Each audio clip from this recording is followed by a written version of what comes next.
16 metų Audi Q5 premium komplektacija, 45 000 mylių nuvažiavusi.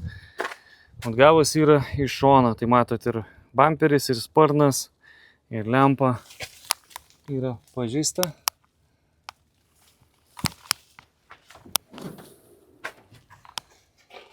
Kapotas, po kapoto atrodo taip, nežinau kiek čia matysis, aišku.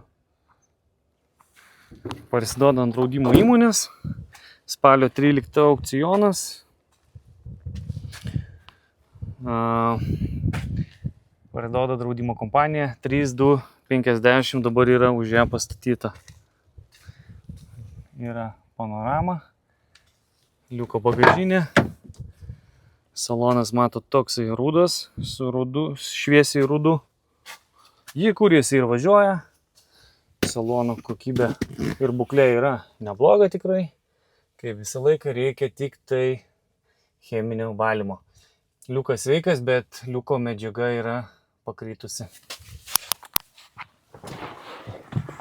Pabandom užvesti. Vedasi be problemų. Taip.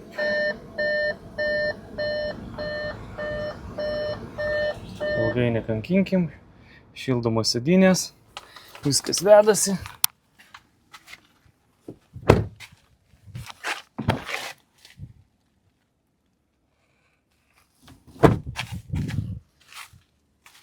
Parktronikai.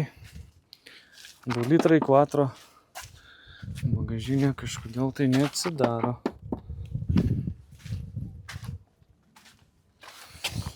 Durelė matau mažas pabraižymas.